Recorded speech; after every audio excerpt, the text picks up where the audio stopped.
Everyone, welcome to my YouTube channel. This is Riya. मैं आप लोगों के लिए जो स्पोकन इंग्लिश की सीरीज़ लेकर आई हूँ, आज उसका डे 4 है और आज हम लोग बात करने वाले हैं पास्ट इंडेफिनिट टेंस, जिसे हम सिंपल पास्ट टेंस भी कहते हैं। देखिए, इसमें बहुत सारी चीज़ें हैं समझने के लिए, तो प्लीज़ थोड़ा सा ध्यान से देखिएगा और समझिएगा लास्ट तक। सिंपल पास्ट टेंस की पहचान होती है कि उनके वाक्यों के अंत में या, ये, आ, ई, ए इस तरह के अक्षर आते हैं और इसका स्ट्रक्चर होता है सब्जेक्ट प्लस वर्ब की second form plus object. Subject मतलब होता है कर्ता, यानी यहाँ पे कोई भी पर्सन, थिंग, एनिमल आ सकता है। वर्ब मतलब क्रिया। ऑब्जेक्ट मतलब जिसके साथ काम होता है, यहाँ पे भी कोई पर्सन, एनिमल, थिंग कुछ भी आ सकता है। एग्जाम्पल देखते हैं हम एक, जैसे वह आया। यहाँ पे आया मतलब आना। वर्ब की फर्स्ट फॉर्म कम होगी, सेकंड फॉर्म केम होगी। यहाँ हमें वर्ब की सेकंड फॉर्म यूज़ करनी है, तो होगा ही केम। एक एग्जाम्पल और देखते हैं। आज मैं 4:30 बजे उठी, तो उठने के लिए हम गेट अप यूज़ करते हैं, तो सेकंड फॉर्म गॉट अप हो जाएगी। I got up at 4:30 today. आप स्ट्रक्चर को देख के बनाएंगे बिल्कुल, तो बहुत आसानी से बनेगा। अच्छा, कुछ वाक्यों में या, ये, आ, ई, ए ऐसे अक्षर या फिर आया गया, खाया पिया, उठा बैठा ऐसे शब्द जो हैं वो नहीं होते हैं। तो आपको उस कंडीशन में कंफ्यूज नहीं होना है। क्यों? क्योंकि उसकी जगह पे था, थी, थे है। इससे हमें समझ में आएगा कि ये सिंपल पास्ट टेंस का सेंटेंस है। उसे इस बारे में सब मालूम था। ये हमने एक एग्जांपल लिया है, तो यहाँ पे देखिए था है, इसी से समझ में आ रहा है कि ये सिंपल पास्ट टेंस है। तो मालूम के लिए हमें पता है नो यूज़ करते हैं, किसी चीज़ को जानना या मालूम होना, पता होना, तो उसका यहाँ पे वर्ब की सेकंड फॉर्म यूज़ करेंगे, तो हो जाएगा he knew everything about this. He knew everything मतलब सब के लिए एवरीथिंग, और बारे में मतलब about this. He knew everything about this. आपने कई बार नोटिस किया होगा कि जब हम अपने या किसी और के बारे में पास्ट की कोई बात करते हैं, तो हमारे वाक्य के अंत में करते थे, किया करते थे, इस तरह के शब्द आते हैं। तो उन्हें किस तरह इंग्लिश में ट्रांसलेट किया जाता है, इसका भी एक स्ट्रक्चर होता है। Subject plus used two plus verb की फर्स्ट फॉर्म प्लस ऑब्जेक्ट।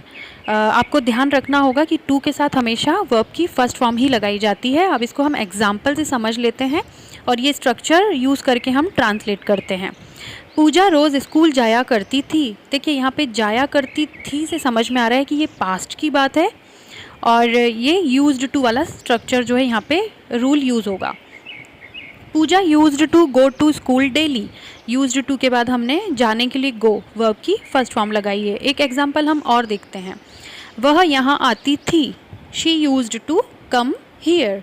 यहाँ पे भी यूज्ड टू के साथ हमने जो वर्ब की फर्स्ट फॉर्म यूज़ की है, आना, आने के लिए, आती थी मतलब कम, आने के लिए हमने कम यूज़ किया है यहाँ पे, और हियर हमारा ऑब्जेक्ट हो गया है।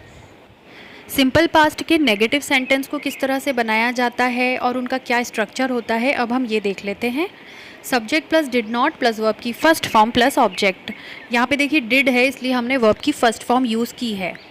तो हमने जो सिंपल पास्ट के लिए जो हमने अफर्मेटिव सेंटेंस मतलब सकारात्मक वाक्य के लिए जो एग्जाम्पल यूज़ किया था, उसी को हम यहाँ नेगेटिव के लिए यूज़ करते हैं, तो हमें समझने में आसानी होगी। वह नहीं आया। देखिए, यहाँ पे आया से समझ में आ रहा है कि ये सिंपल पास्ट टेंस का सेंटेंस है, और नहीं से समझ में आ रहा है कि ये नकारात्मक वाक्य है। अब इसको इस स्ट्रक्चर से हम इंग्लिश में ट्रांसलेट करते हैं। He did not come. बिल्कुल सिंपल है, इसमें तो कोई डाउट वाली बात ही नहीं है। तो एक एग्जाम्पल हम और देख लेते हैं। मैं आज 4:30 बजे नहीं उठी।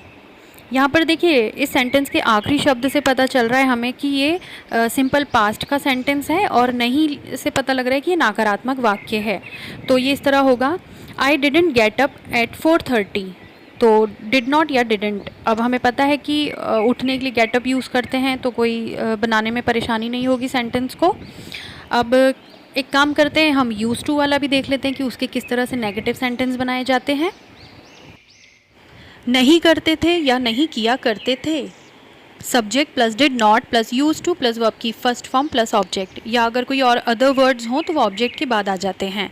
यहाँ पे देखिए डिड है, तो हमने यूज्ड की जगह यूज़ लिया है, और टू के साथ तो हमें अब पता ही है कि टू के साथ हमेशा वर्ब की फर्स्ट फॉर्म ही लगाई जाती है। तो एक एग्जाम्पल देखते हैं। मैं अपना होमवर्क नहीं किया करती थी। यहाँ पे होगा I did not use to do my homework या फिर I didn't use to do my homework. देखिए यहाँ पे हमने कुछ नहीं किया, सीधे स्ट्रक्चर में ट्रांसलेट कर दिया, उसको फिट कर दिया है। किस तरह से सब्जेक्ट हमारा आई है और नहीं के लिए हमने डिड नॉट यूज़ किया है, और नहीं किया करती थी उसके लिए हमने यूज़ टू यूज़ किया है, और वर्ब क्या है हमारी यहाँ पे करने के लिए डू है फर्स्ट फॉर्म, और ऑब्जेक्ट हो गया माई होमवर्क, अपना होमवर्क के लिए। तो I didn't use to do my homework. एक और एग्जाम्पल लेते हैं, हम बाहर नहीं खेला करते थे। We didn't use to play outside. यहाँ पे सब्जेक्ट हमारा वी हो गया है, और नहीं के लिए हमने डिडेंट यूज़ किया है, और करते थे के लिए यूज़ टू, और खेलने के लिए हमने वर्ब की फर्स्ट फॉर्म प्ले ली है, और ऑब्जेक्ट हमारा आउटसाइड मतलब बाहर। हम बाहर नहीं खेला करते थे, we didn't use to play outside. तो इस वीडियो में इतना ही। पास्ट इंडेफिनिट टेंस में इंट्रोगेटिव सेंटेंसेस को स्ट्रक्चर की हेल्प से किस तरह बनाया जाता है, ये हम अपने अगले वीडियो में देखेंगे। आपको मेरा वीडियो पसंद आया है तो प्लीज़ लाइक कीजिए, अपने फ्रेंड्स के साथ शेयर कीजिए। अगर आप मेरे चैनल पर नए हैं तो प्लीज़ मेरे चैनल को सब्सक्राइब कीजिए और बेल आइकन को प्रेस करना नहीं भूलिएगा, उससे आपको मेरे आने वाले वीडियोज़ के नोटिफिकेशन मिलते रहेंगे। Thank you so much.